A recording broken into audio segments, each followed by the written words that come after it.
Welcome back to the AI Revolution Learning Series with our focus on healthcare.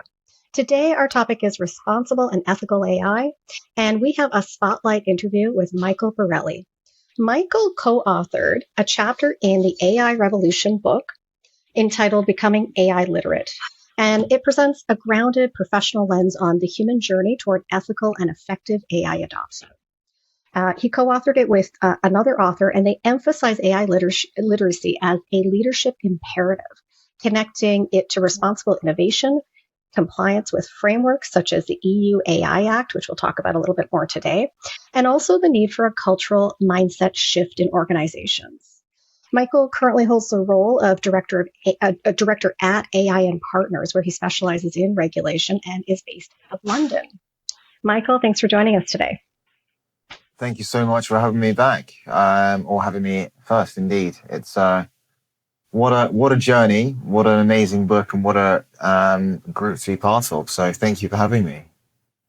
Yeah, I completely agree. And the book does. So we're fortunate to hit international best-selling status within the first week of publishing the book. It brings together an incredible group of AI professionals and experts globally.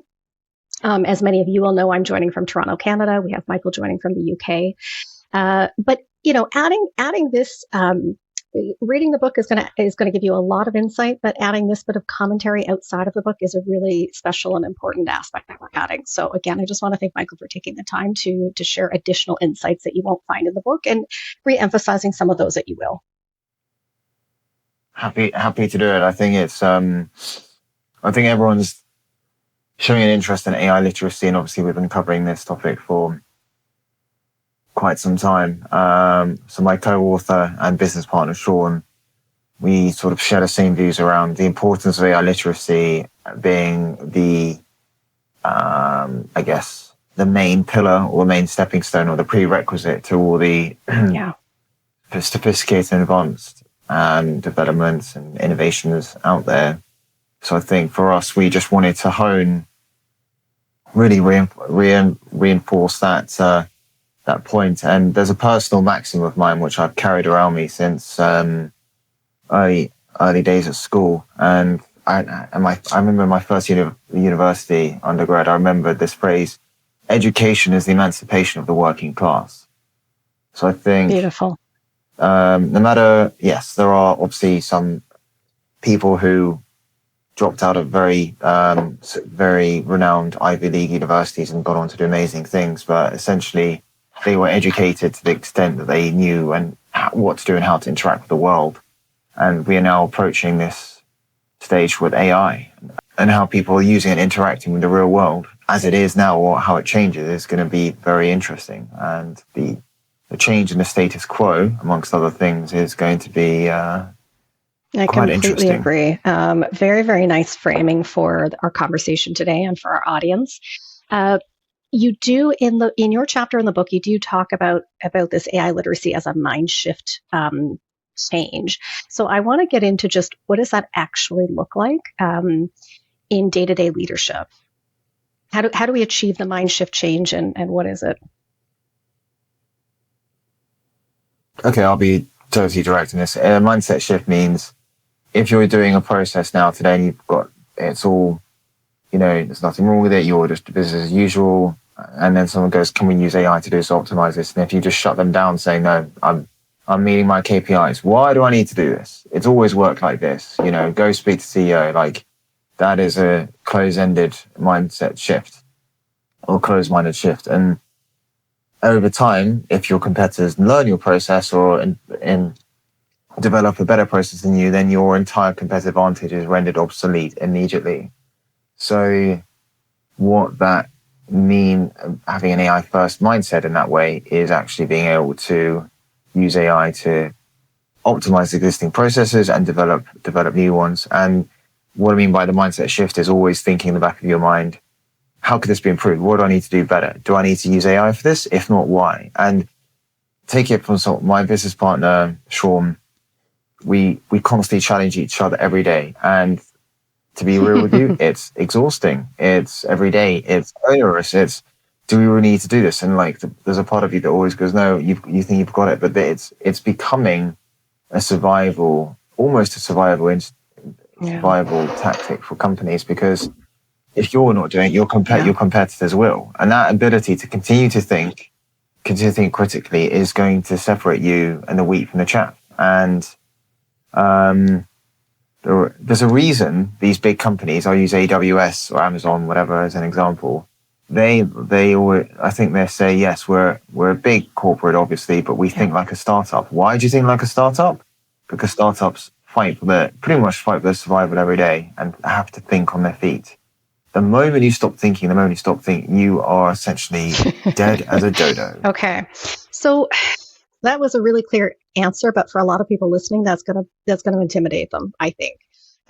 You described this environment where we're incredibly agile, where we're questioning every single day what the future looks like, how to incorporate AI, whether we're like rethinking every process that we've done. And by the way, I don't disagree with you. I just think we're going to have people listening who that doesn't fit, right? That doesn't fit their mindset. That doesn't fit their company. That doesn't fit their organization. It sounds like your answer is, well, if you don't do it, then your competitors are, and you're going to fall behind, right? I mean, is that it? Is that is it that simple?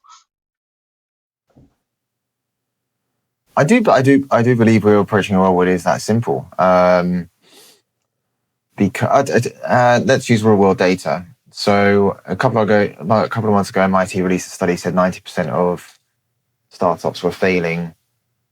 AI POCs were failing, and now people are putting a lot of resources to turn that around. And now you're looking at now people they're turned it around because they see the benefits of doing it. If it was a norm, maybe where there wasn't so much utility and benefit, maybe they wouldn't do that and they wouldn't have pushed it and they would have left things as is. But they are seeing that because it has so many benefits and their competitors are doing it, they're willing to go through that short-term pain. I'll give you another example. There's lawyers, and I think there are quite a few of them in the chapter of the book with us.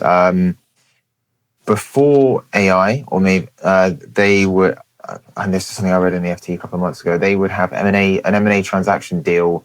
They would get a team of lawyers to advise and implement, and it would take around 3 weeks, and maybe by a ballpark figure, by reasonable standards, be about 400,000.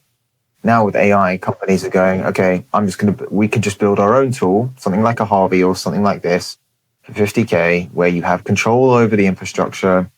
You can reuse it, so it's not a one-off, I have to pay 400,000 this time, and then you have to do it as a rolling. They're building their own tools because they want that sovereignty, they want that control, and they want that repeatability. So the reason it's a survival narrative is because even if you don't see the benefit and you don't change your business model, your clients and your partners are. So it's, I know, but your point about being intimidated is totally rational, and I do sympathize with people because it is extremely intimidating, and to get to that level where you're questioning yourself every day, because humans are hardwired. There's something called the cognitive miser. Humans are hardwired to be lazy. So no one wants to do this stuff. It is very challenging. So people listening that feel like it's intimidating, at least they can rest assured that that's natural. That is how they're supposed to feel. They're not the only ones who feel that way. I don't know if you have practical, is it a matter of bringing somebody else in a new role that's really leading innovation? Is it a matter of getting consultants in? Is it really just a matter of trying something outside your comfort zone? I'm sure there's a role for all of those, but in your experience, in your sort of day-to-day working with organizations and consulting, how do people start? I think people start with AI literacy. So definitely picking up a copy of the book. I think the best way to start is start with AI literacy, so learning what is AI and what are what's the legal definition, what's the academic, what are the actual, take on a use case by use case basis. It's not the panacea, and if you think it is the panacea, that's the wrong way to go about it. I think educating yourself, and then once you've understood the basics, and then start upgrading your thinking and going, okay, what processes could be optimized by using this? Where can you see efficiency gains? And then having, in the same way that you would, let's say, submit a new product proposal or something like this, you would do one and speak with the development team. But the popular narrative, and unfortunately we see this a lot, is AI is a panacea. Well, it's not, because it is general purpose and it has a lot of value, but it won't solve all your problems. And where we see it, so we're mainly a compliance AI governance software provider. So the platform helps facilitate the safe deployment of trustworthy AI under different regulations, principally the EU AI Act. So you see use cases from healthcare to finance. So we don't necessarily get too involved in how it works. It's more, okay, what's the risk level? How many AI systems do you have? And then we just put in place the monitoring infrastructure to make sure the governance controls are in place. So our perspective is more from the governance of this. So it really depends on which angle your audience want to go into. But I think, and it also probably takes a bit of a strong mindset. So any of those of you listening with a strong mindset, keep that, because there was a webinar I went to a couple of months ago, where there was a very established and forthright chief risk manager, and he just said, if I don't see the return on investment, I am not going to sign off to this. I don't, and he was not going to have the wool pull over his eyes. So I think that was good demonstration of solid leadership. Okay. Well, thank you for that. And you're helping to start segueing us into really focusing on how to adopt responsibly and ethically. And it sounds like you're taking a compliance piece off of people's plate. Talk to us, before I dig into questions, talk to us a little bit about your role today, how your company came about, and what you're offering your clients. So my role is I'm director at AI Partners, but primarily I'm a CEO. So probably the CEO is the founder. So a guy called Sean Mush, ex-tech accountant at KPMG, and he helped implement GDPR. And he came across this whilst managing an IPO on a New York Stock Exchange. And I joined him as a business partner primarily to understand the regulation and translate those regulatory requirements into the product, and then help him build the business by virtue of doing stuff like this. So webinars, contributing to policy papers. I do a lot of the research aspect, business development, client outreach, marketing. So, we're very hands-on. And it came about because he did a lot of extensive research around this. And when he came across it, he was managing a portfolio of 38 plus companies, large enterprises, and he was studying where the inefficiencies were and how processes work. So Sean is a systems thinker at an enterprise level. And when he saw this, instinctively, he just knew that it was going to be possibly the most disruptive regulation since GDPR. And when I met him, having spent my entire career in regulation back office, using RegTech tools, and he offered me the opportunity to build a company that focused on building a RegTech tool. For me, it was something I'd always wanted to do. You always say, God, these tools are so inefficient, if I would do it. So I think fate gave me a chance to put my money where my mouth is, to be blunt. And we've been building ever since. Very cool. So you focus on, because geographically where you're based, you focus on the EU AI Act a lot. For anybody listening who isn't familiar with GDPR, even on my side of the world, it is the gold standard. Not everybody has to meet quite that standard, but it is the gold standard. So it is one that we look to. If you can meet it, you can achieve adoption pretty much globally. I know in the book too, you and your co-author mentioned that really, this isn't optional, right? The risk is fines, the risk is reputational, the risk is potentially being closed down. Like, this isn't really optional to really take that governance piece seriously. Am I stating that fairly? You're 100% correct. And actually enforcement has already began. So the fines will start being issued on the 2nd of August next year. So companies have until then to get all their systems, controls, policies, procedures, and their ducks in a row. But enforcement has started. So what I mean by that is the Dutch government, for example, have actually started issuing notices against these large language models providers, such as OpenAI, Anthropic, XAI, etc. And the fines are tiered, similar to GDPR. So you have the highest is 35 million euros, or 7% of global annual turnover, whereas the lowest is around 3% of global annual turnover, 1.5 billion. So the enforcement has begun, and the excuse of that companies may use of not having enough time, it's not clear. They've had 2+ years. They will have had 2+ years to get all the systems controls in place. So we do foresee an extremely heavy-handed and proactive approach to enforcing compliance come next year. And this is why this particular issue has garnered such controversy, because it is extremely onerous. Yeah. So, and really, this is an example when we look globally of leading, right? Not everybody. A lot of regulation is lagging in other regions, and to your point, that enforcing is actually quite behind, right? So this is a clear example of leading by having really clear regulation and show and notice, but also enforcement. Talk to us about how sometimes regulation is seen as a barrier to innovation. Talk to us about that sort of tension and the importance of regulation. Yeah, there is tension because the European startups or startups wanting to export to Europe have to comply with a plethora of requirements, mainly identifying how many systems you have, risk assessing them, and if they're high risk. Yeah, doing an high risk. Putting, for example, a risk management system in place, risk management, post-market monitoring, and if it's low or limited risk, ISO 42001. So it's extraordinarily onerous. And I guess the mantra of startups is to move fast and get a lot of traction early. And if you have to deal with all the regulatory concerns at once, it can feel overwhelming. That being said, the EU does have a lot of provisions in place to drive and foster innovation from startups and scale-ups in particular. Okay. So I personally think that argument is somewhat weak in that respect. There is definite tension there, and we see a lot of them going offshore. I won't mention any countries in particular, but I think some of these are very well cited and publicized.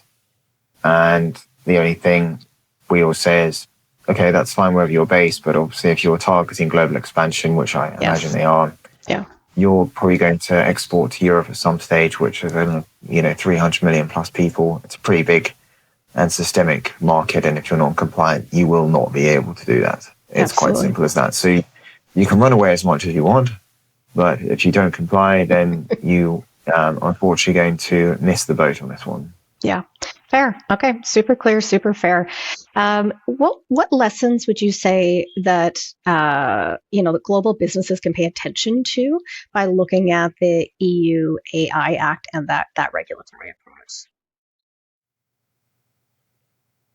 approach? Business lessons, I guess it's being clear in what you want to do. Not being afraid of being the first mover. They have been chastised because of being too heavy-handed, too draconian. There's repeated and multiple attempts to dilute it. There was the the European Commission over the past 2-3 months said that they weren't stopping the clock, and then people continued to moan and pressure, and now they're trying to get in the digital omnibus package. So there's relentless pressure from a plethora of stakeholders, and they are holding firm. So I guess the lesson for leaders there is just be resilient. And if you believe in something, just stand firm and do not acquiesce to pressure. If you believe that you are legitimately right on something and it serves a purpose. And I think that's a lesson. By not kowtowing or bowing to something which you don't think is necessarily is against your interest. Obviously, this needs to be considered with the relevant level of detail, but I think that lesson in leadership, which will transcend this AI and any future technology developments, is be resilient. That human resilient and managing your emotions, managing your stakeholders, and keeping true to your values and why people buy into the company anyway. I think that's a priceless lesson in leadership. Yeah. I think I think it's true. I think it's hard to argue with. I do think people listening might, again, I think there's going to be a group of people that doesn't resonate with them. They don't know how to do it, but I hear your point of view clearly. Um, Tell me, so putting aside in your specific example, putting aside the requirement, the risk of fines, the fact that you really just can't work in that market if you aren't compliant. Talk to me about the hardest ethical questions that leaders will face once they've embedded AI into their operations. The hardest would be which use case, if a use case is high risk, Yeah. that it generates a lot of revenue for the company, but the cost of compliance nearly erode those margins. Should they retain it, or if they know that there's a lower limited risk system that could be high risk, that but is a cash cow for the company, and they choose to ignore those concerns or not pay attention to them because of the economic incentive, should they?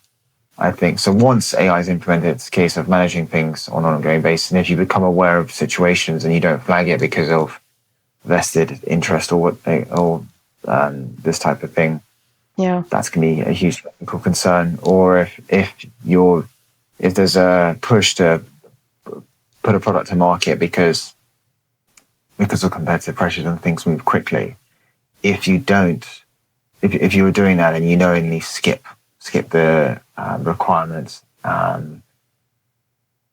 think that's going to be a huge competitive concern, and the European Commission and regulators are aware of this. And you could already see the sort of fear of missing out and the classic human psychology in that sense playing out to the market at the moment. So I think it's a case of how to manage this and making sure that there's a balanced, because they may not be right, they may not be wrong. It's just when you're making a decision, and it's a standard corporate governance is, can you justify this? So in an old mentor of mine used to call it the what was it? I think it was a sunshine test. So just think about, you take an action that's documented. How would your action look when it's looked at the next day by an accountant, a very competent accountant, they have no retire to you, they're completely independent, they're sitting in the sun, they're having a nice coffee, it's the first thing they're doing, they're clear, and the first thing they do is they see your action on a piece of paper. How will they look at it? And if there's any sign of doubt, if there's any sign of any funny business, that's not going to work in your favor. Yeah. So that's a nice kind of internal check, right? Is just you clearly outlined kind of the business problem, the business proposition, trying to be potentially in some cases motivated by revenue, even if that isn't the right action, and then having that extra check of, well, what if somebody else with the expertise is looking in? What are they going to see? How do you, if you've given thought to this, worked in this area, not being an expert in the EU AI Act, if it does cover this, how do you see responsibility evolving with the increase of AI agents and autonomous systems gaining kind of more decision power? I think the sense of responsibility has to go up, because you run the risk of AI agents doing things independently without any recourse or control over them. And I think even if automation doesn't mean abdication. So important to be aware that so some of your stuff is automated, but then the burden responsibility should actually be higher. Everyone, I guess it's very tempting to use an analogy, to be on a plane and just say, hey, it's on autopilot. But when a pilot puts a plane on autopilot, do people just think he just sits there, cracks out a cup of coffee, puts his legs up, or puts their legs up with a newspaper? And no, they're still watching everything. And how would the passengers feel if they knew the pilot was just saying, oh, it's on autopilot, I'm not going to do anything? It would cause chaos, and it would not be operationally efficient. So our automation increases, in my opinion, the burden of responsibility. Yeah, I think I think there's definitely a heightened risk there. I think there definitely is a burden of responsibility. I wonder if it's a shared responsibility. So I think there's a lot of people at the table that need to take that responsibility. But agreed, it doesn't mean that the responsibility is off of you as the organization or the leader. Can you share a story about a company that got AI right? So, literacy, ethics, and best case ROI just all aligned. I couldn't say any names, but Sure. I'd just say some of the law firms we worked with, they get obviously asked questions by their clients, and I'd say one. I wouldn't be able to say AI right, but AI could say AI governance right. And one actually, so our CEO picked up that Microsoft developed something called Connected Experiences, which is a suite of algorithms, and they're all by legal definition AI systems under the EU AI Act, and these are automatic. They're auto-enabled unless you disable them. And what this means is that they're training their models on your data unless you turn them off. Okay. Now, when we turn to law firms are one of their covenants to clients, or most of them, is that we will not train your data as secure, it's confidential. We will not train our models or any third-party models on your data. Mm-hmm. And they use Microsoft Teams. Mm-hmm. But by virtue of that and not disabling this feature, and to be clear, I'm not saying this feature is good or bad. It's just the fact that it's there. They were in breach of their covenants. So when we told this to law firms, they told them they turned it off. And even a family friend who runs a global reinsurance firm, and we told him and his chief risk officer in a meeting, and they switched it off in seconds because they were extremely uncomfortable with this happening. And maybe in the future there could be recourse as long as they can document and investigate it. But the fact that it's auto-enabled, without notification, under extremely tenuous and unclear language, is not good practice. Absolutely. That's a really, really good one to point out. Do you have, in these conversations, we often lean on legal, finance, healthcare industries as highly regulated and enforcing that regulation. Do you have examples of working with healthcare providers that you can share too? Yes, my business partner, so Sean, has dealt with most of them, and some healthcare providers in Amsterdam and the Netherlands primarily. They're the ones probably one of the most at risk from the EU Act, because the majority of healthcare AI use cases will be high risk. Yeah. So the education piece around this AI literacy and stuff we mentioned in the book is very pertinent in this respect. I think a lot of healthcare use cases are having to navigate the EU Act extremely carefully, alongside the medical devices regulation. Yeah. They both impact it quite significantly. Yeah. Okay. What are, whether it's within healthcare or outside, what are the most common mistakes that derail successful projects?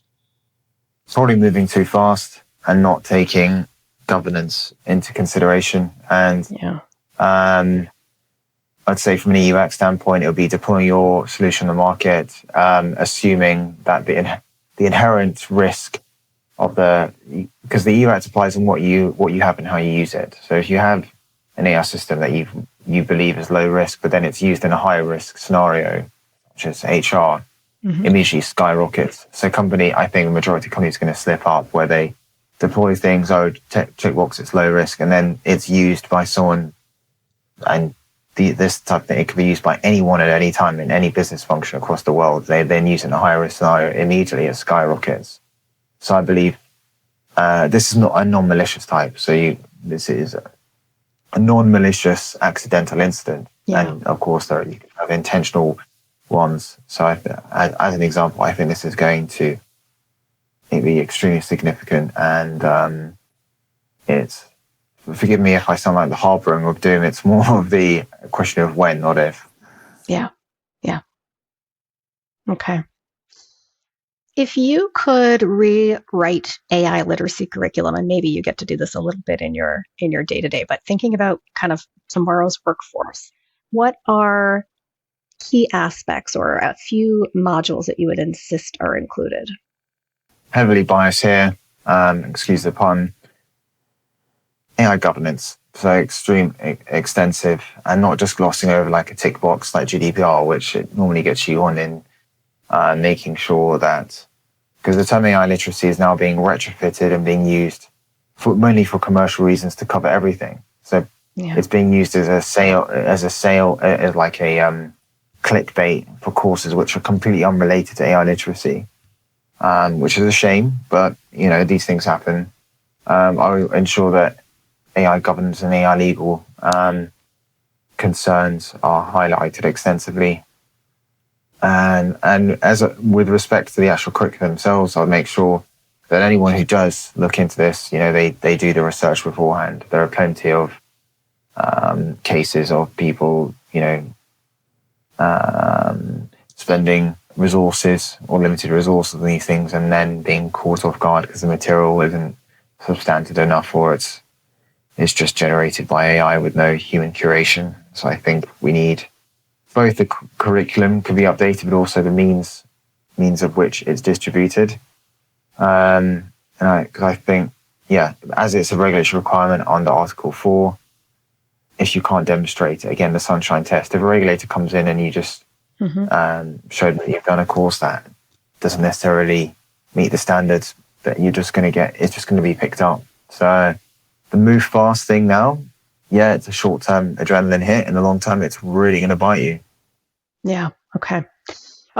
So I'm going to ask a question just for clarity. We've kind of hit on this from a few different directions. So from the perspective of a compliance software provider, right, where you are solving a problem for organizations, trying to make it easy to solve a problem for organizations, but you still have this heavy emphasis on AI literacy.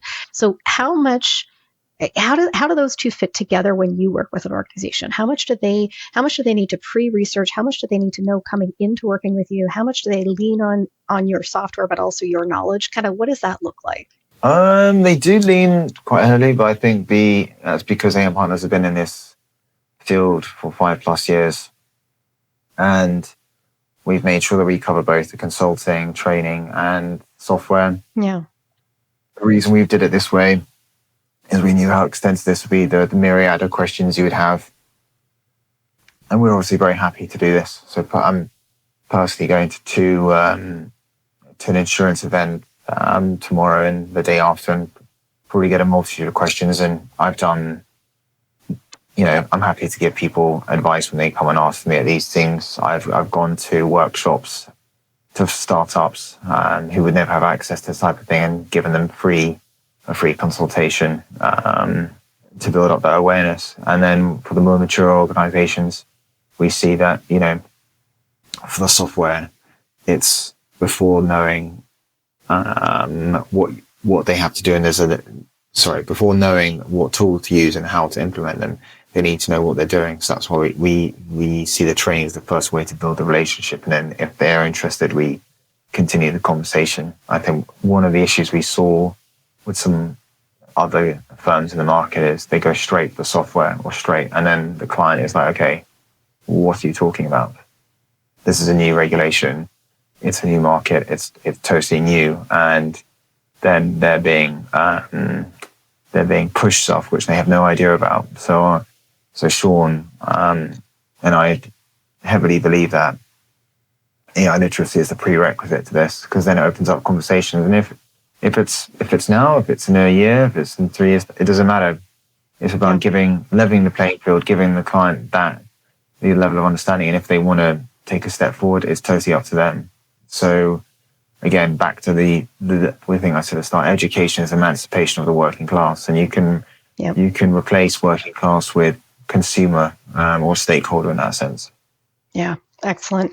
Okay, so this conversation has been chock full of really important advice and drivers for success. So I'm going to try to summarize some of them that you've already shared with us today, that really organizations of all sizes need to act like startups. So you need to be agile. You need to have that resilience. You really need to bring that mind shift change to your day-to-day work.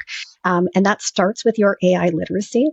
You need to take governance and compliance seriously, you need to actually prioritize it over your ROI. So our ROI doesn't get to win in those debates.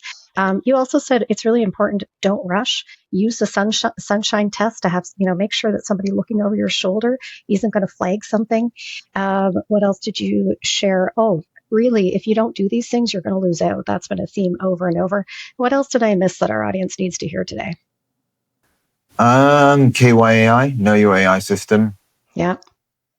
So know that it's one of the core requirements of the EU Act and global air regulations is to know how many systems you have, what the risk levels are, and then manage them.